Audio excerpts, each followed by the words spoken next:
बोलिए श्रीमान श्री सत्यनारायण स्वामी की जय। ठाकुरंकर सदेच्छा पूर्ण हो बोल आनंद एक बार हरि हरि बोल। जगतगुरु ठाकुर श्री श्री अभिराम परमहंस देवंक जीवन धर्मे कथामृत विषय नीति शिक्षा। नीति शिक्षा ठाकुरे कहले ओम नमस्ते सते सर्वलोकाश्रयाय नमस्ते चिते विश्वरूपात्मकाय नमो अदितोत्ताय सनातनाय नमो ब्रह्मणे व्यापिने निर्गुणाय। बोले श्रीमन श्री सत्यनारायण स्वामी की जय। ठाकुरे कहते हुकुमरे तोर संसार चली हाकिमर देखा ना। आमे भगवान को ए संसार भितरे प्रत्येक वस्तु भितरे से अच्छंती केवल आमे देखि पारना। कहीं ना भगवान निर्गुण रूपरे से अरूप अरूपानंद सचिदानंद से अरूपरे निर्गुण रूपरे प्रत्येक घटरे रही लीला करुछंती। केवल भक्त तार भाव निष्ठा भगवान प्रति यदि समर्पित भाव सेतिकी उच्चतर हुए तेबे ताहले भगवान निर्गुणरू निराकारु से साकार मूर्ति भक्त को दर्शन दियंती। सेतिपाई भगवानकर नीति नियम रे संसार बंधा है। जो नीति नियम रे संसार चली प्रत्येक धर्म जी जार धर्म सब पालन करुछंती। जी जो डिपार्टमेंटर से ता कर्तव्य करुछि ड्यूटी करुछि। सेतिपाई धर्म रे ए संसार चली धर्म ही धरी रखी समस्त को ध्रुव धातुर मन प्रत्यय है अर्थात धर्म समस्त को धारण करी धरी रखी से धर्मर नीति नियम सब ठाकुरे रचनावली ठाकुरंकर रचनावली मौलिक नित्यावली रे मध्य वर्णना करा जायछि। सेतिबाई से नीति नियम रे ही ए संसार बंधा। आमे से नीति नियम को पालन कले जाई भगवान को धर्म रे सनातन धर्म रे आमे अनुप्राणित होई से धर्म को पालन करी आमे आम लक्ष्य स्थल रे पहुंची पारिबा। सेतिबाई धर्म छड़ा हेले नीति नियम यदि आमे न मानिबा ताहले आमे आम जीवनर सार्थकता पाई परिबा नाही। सेतिबाई निहाती धर्म नीति नियम पालन करिया पड़िबो। थरे जणे भक्त ठाकुर को पचारिले ठाकुरे ठाकुरे जप किंबा ध्यान रे बसिला बेले मन स्थिर रहुनी कहीं। ठाकुरे हसी हसी उत्तर देले बाबा मन तो सहजे चगला सेथिरे पुणी सकाळ उठी उठू उठू चाहा कपे धरी खबर कागज पढ़ी बसुच मन को पृथ्वी सारा बांटी देउछ। तमे जो 10 कि 15 मिनिट ध्यान कि जप करी बसिव सेतिकी भितरे ताकू धरी आनी तुमरी कामरे लगेबा कौन सहज कथा कि? तार जो मनर चगलामीर समस्त बाट बंद कले केवल से तुम आश्रय रे पड़ी रहिबो। सेतिपाई मन सबले चंचल थाए। मन को जदि आमे अस्थिर करिबा मन जो कर्म द्वारा अस्थिर हुए से कर्म करिबा ताहले मन को आमे आयत्त करि परिबा नाही। मन को बश करि परिबा नाही। केवल मन को बश कले जाए आमे प्रत्येक नीति नियम धर्म पालन करि परिबा। मन होइछि जार स्थिर से देखि चक्रधर। मन स्थिर न होवा पर्यंत आमे कौनसी काम सुचारू रूप से करि परिबा नाही। निष्ठा आसीबो नाही। सेते प्रथम मन को स्थिर करा जाए। से दिन ठारू से भक्त जनक बुझिबा को पाइले सकाळु मन जेते साधारणतः शांत थाए सेते बेले खबर कागज पढ़िबा केते अनिष्टकर। मन को शांत समाहित करिया पाए खबर कागज रे विषय वस्तु किछि न थाए। किए कोड़े हाणिला किए कोड़े काटिला किए कोड़े को ଲୁଣ୍ଠନ କଲା।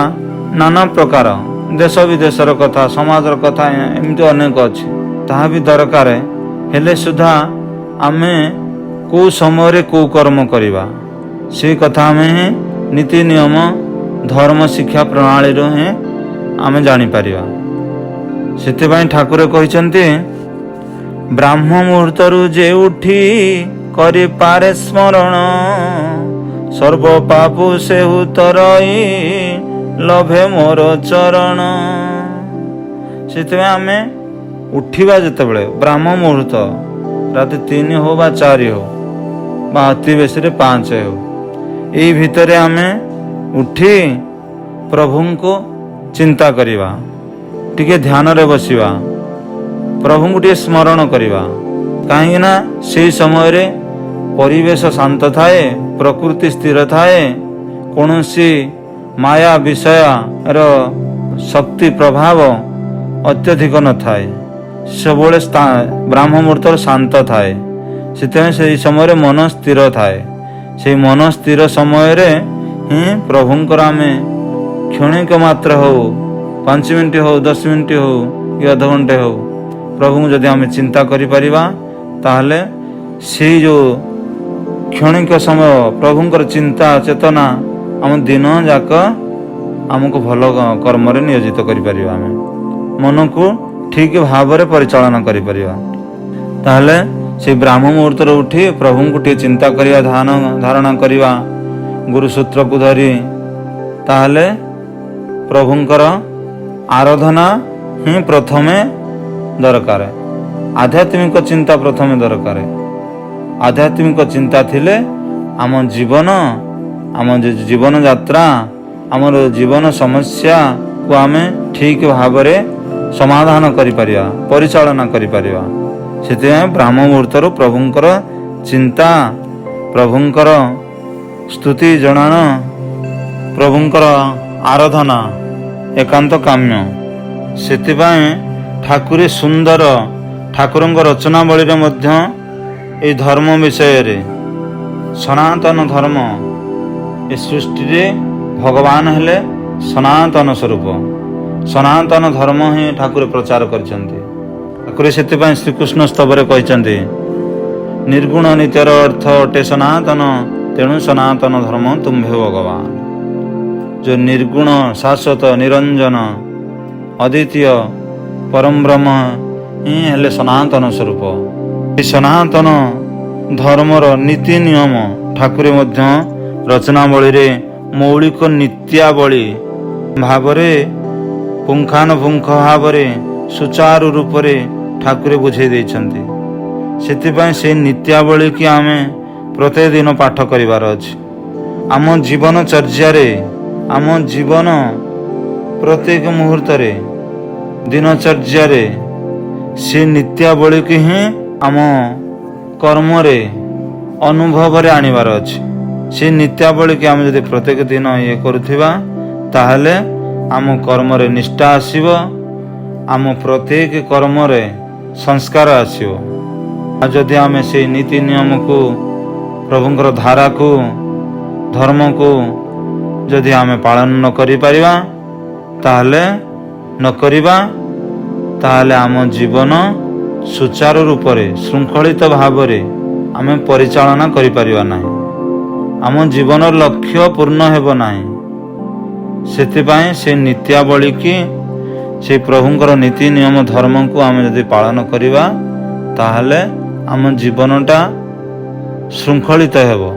ଠାକୁର ସେଥିପାଇଁ କହିଛନ୍ତି, ତୁମ୍ଭର ଏଇକି ଲୀଳା, ଯହିଁ ଗଲେ ତହିଁ ନାଥ ନାହିଁ ଶୃଙ୍ଖଳା।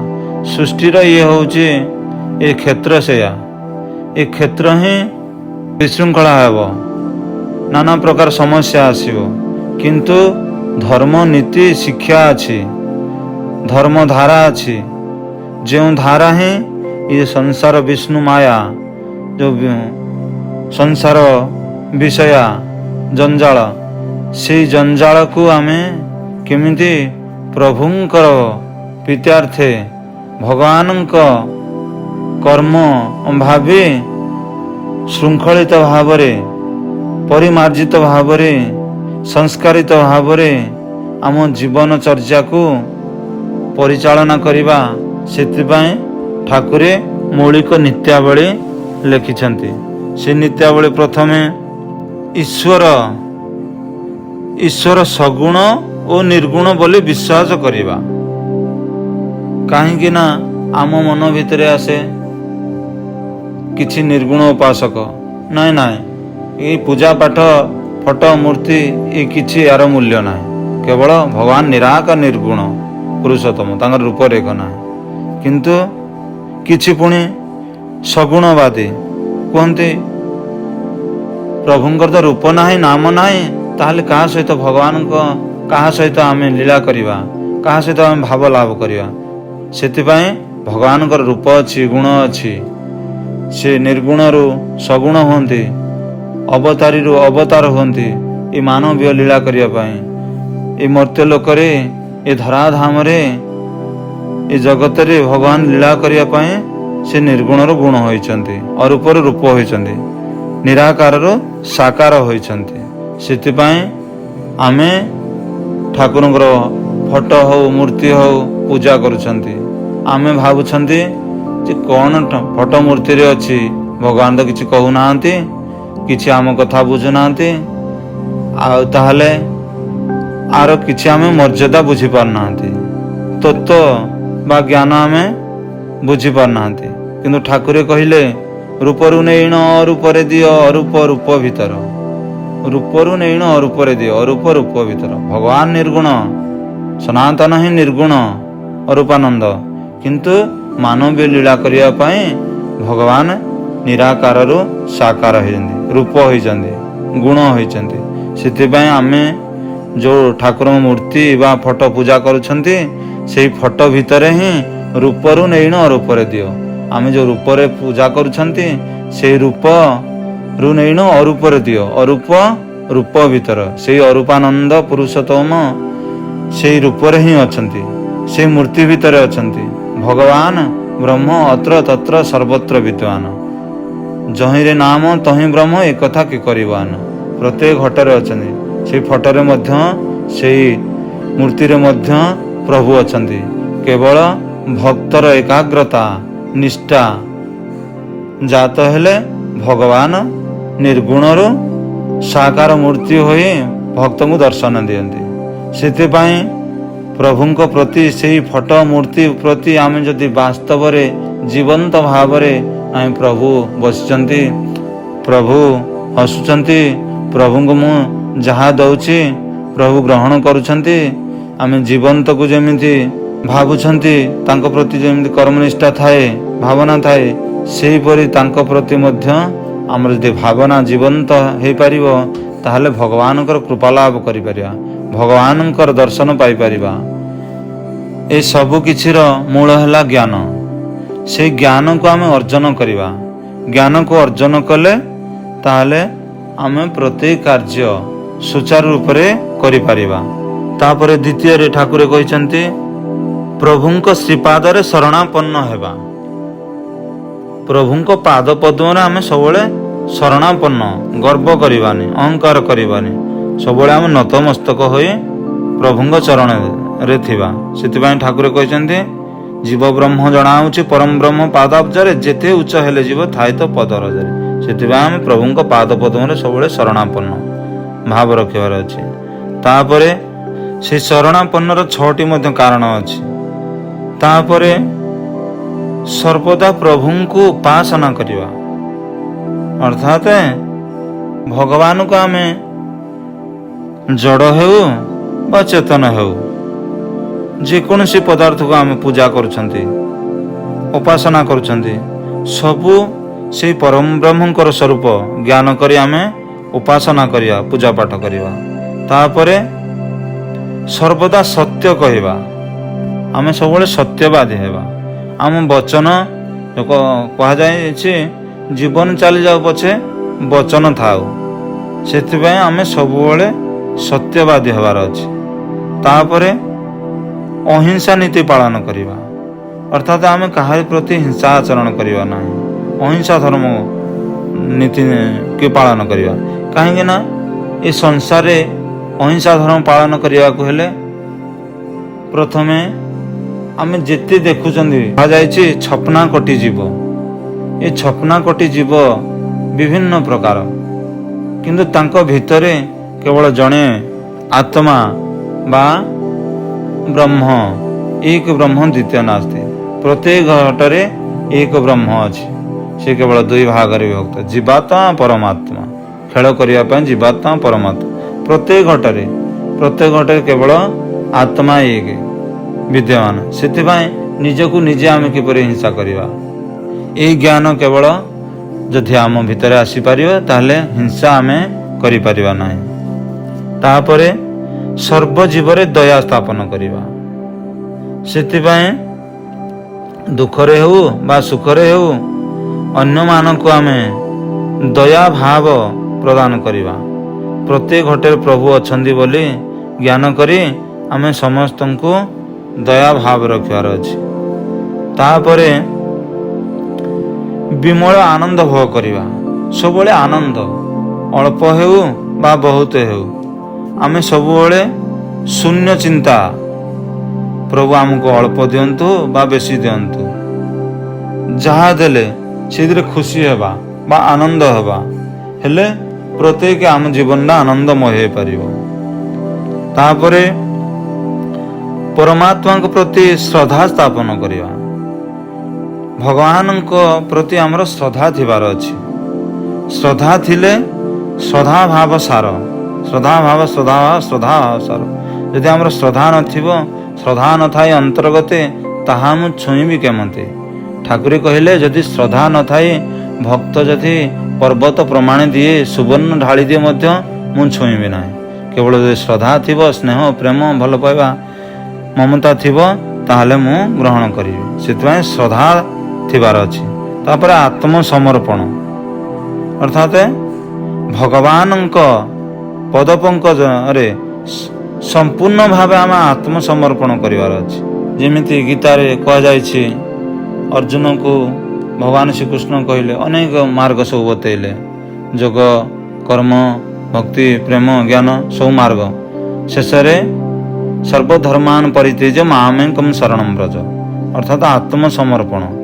ଶେଷରେ ଯଦି ଆତ୍ମସମର୍ପଣ ଭଗବାନଙ୍କ ପାଦପଦ୍ମରେ କରିଦେବା, ତାହେଲେ ଆମ ଜୀବନ ମୁକ୍ତି ପାଇଯିବ।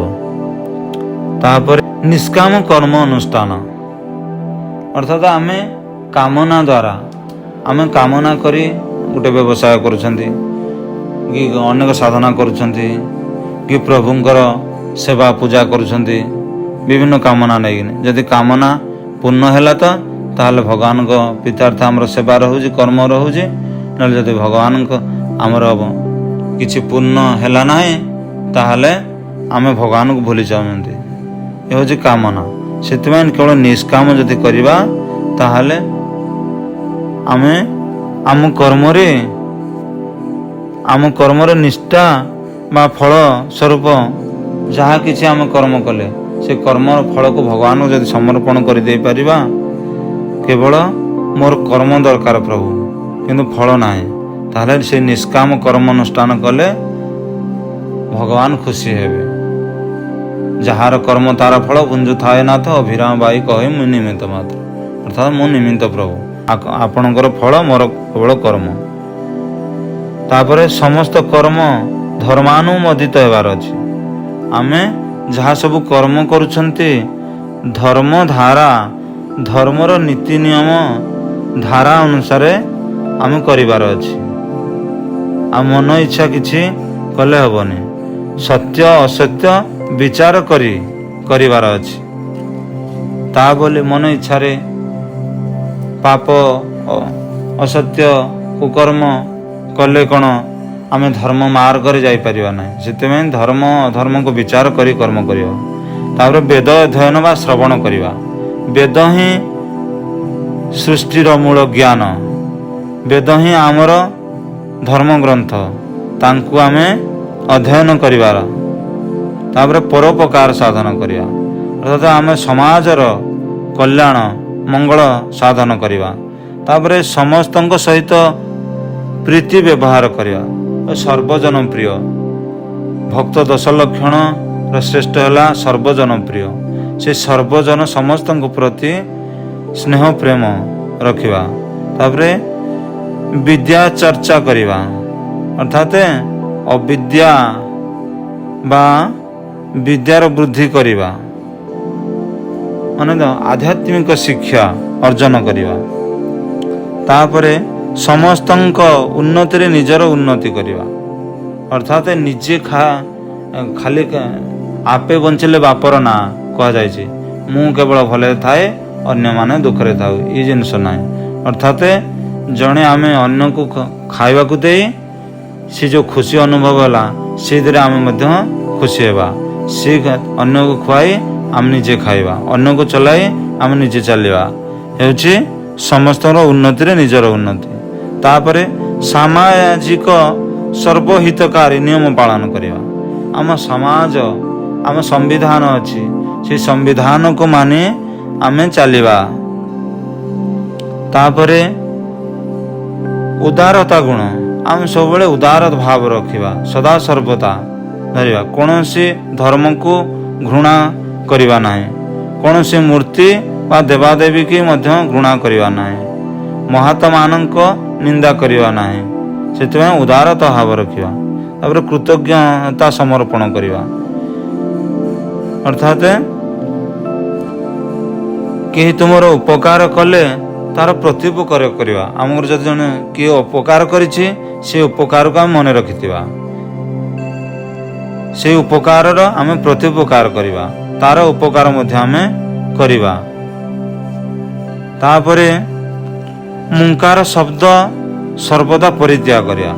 ମୁଙ୍କାର ଗୋଟିଏ ଅଟେ ତୁଚ୍ଛ, ମୁଁ ସିନା ବୋଲନ୍ତି ଶିବଛ। ଅର୍ଥାତ୍ ଭଗବାନ କେବଳ ମୁଙ୍କାର କରିପାରିବେ, ଆମର କରିବାର ଶକ୍ତି ନାହିଁ। ମୁଙ୍କାରକୁ ହିଁ ତ୍ୟାଗ କରିବାର ଅଛି। ମୁଙ୍କାର ହିଁ ସବୁଠାରୁ ବଡ଼ ଅଜ୍ଞାନ।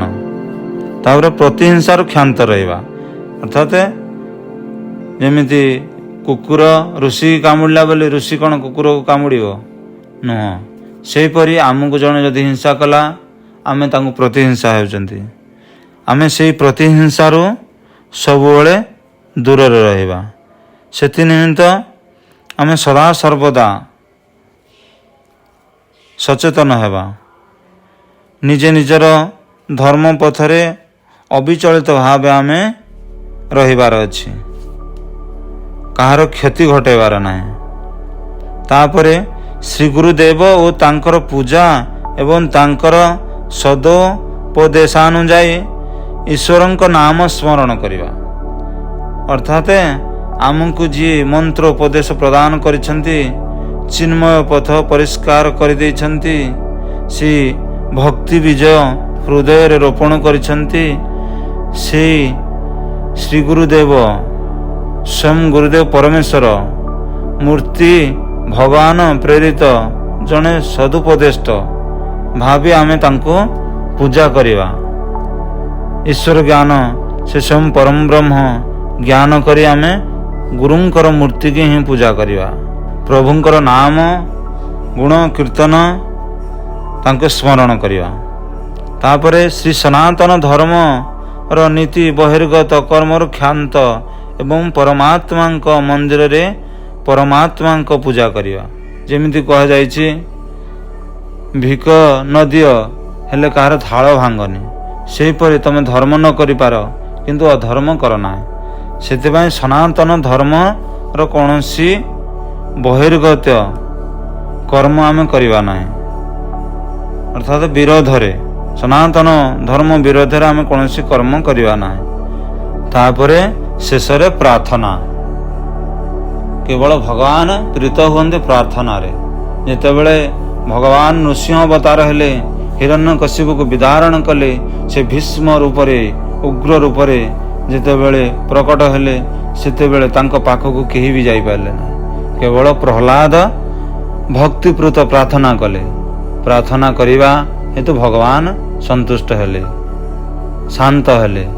ଭକ୍ତ ପ୍ରହ୍ଲାଦ କୋଳରେ ଧରି ଆଶ୍ୱାସନା ଦେଲେ। ସେଥିପାଇଁ ଜୀବନର ଅନ୍ତିମ କେବଳ ଭଗବାନଙ୍କ ପ୍ରାର୍ଥନା, ଭଗବାନଙ୍କର ସ୍ତୁତି, ଭଗବାନଙ୍କର ଜଣାଣ କବଚ ପାଠ କଲେ ଭଗବାନ ପ୍ରୀତ ହୁଅନ୍ତି, ଖୁସି ହୁଅନ୍ତି, ଆନନ୍ଦ ହୁଅନ୍ତି, କରୁଣା ବର୍ଷା କରନ୍ତି। ସେଥିପାଇଁ ଜୀବନର ଅନ୍ତିମ କଥା ଭଗବାନଙ୍କର ପ୍ରାର୍ଥନା କରିବା। ଗୁରୁ କୃପା ହିଁ କେବଳ ଭିକ୍ଷା ହି, ଗୁରୁ କୃପା ହିଁ କେବଳ ଭିକ୍ଷା ହି, ଗୁରୁ କୃପା ହିଁ କେବଳ ଭିକ୍ଷା ହି। ଜୟ ଜୟ ଗୁରୁ ପ୍ରେମ କଳ୍ପତରୁ, ଜୟ ଅଖଣ୍ଡ ମଣ୍ଡଳ ହି, ଆଦୁ ଏହି ଶିର ବିକ୍ରୟ ହୋଇଛି ତୁମ୍ଭରି ପାଦ କମଳ ହି। ଜୟ ଜଗତ ବ୍ୟାପକ, ଜଗତରେ ତୁମ୍ଭେ ଗୁରୁ ଏକ ହି, ଜୟ ଜଗତ ବ୍ୟାପକ। ଏହିପରି ସନାତନ ଧର୍ମର ମୌଳିକ ନିତ୍ୟାବଳୀ ଆମେ ପ୍ରତ୍ୟେକ ଦିନ ପାଠ କରିବା। ଆମ ଜୀବନଚର୍ଯ୍ୟାରେ, ଆମ ପ୍ରତ୍ୟେକ ଦିନ ଜୀବନ, ଆମ କର୍ମମୟ ଜୀବନ ଭିତରେ ତାଙ୍କୁ ଆମେ ପାଳନ କରିବାର ଅଛି। ପାଳନ କଲେ ନିଶ୍ଚିନ୍ତ ଆମେ ଧର୍ମର ଧାରାକୁ, ଗୁରୁଙ୍କର ଆଜ୍ଞାଙ୍କୁ ଆମେ ପାଳନ କରିପାରିବା। ଆମ ଜୀବନକୁ ସାର୍ଥକ କରିପାରିବା। ଜୟ ଶ୍ରୀ ସତ୍ୟନାରାୟଣ ସ୍ୱାମୀ କି ଜୟ। ଠାକୁରଙ୍କର ସଦିଚ୍ଛା ପୂର୍ଣ୍ଣ ହଉ। ବୋଲ ଆନନ୍ଦ କବାର ହରି ବୋଲ।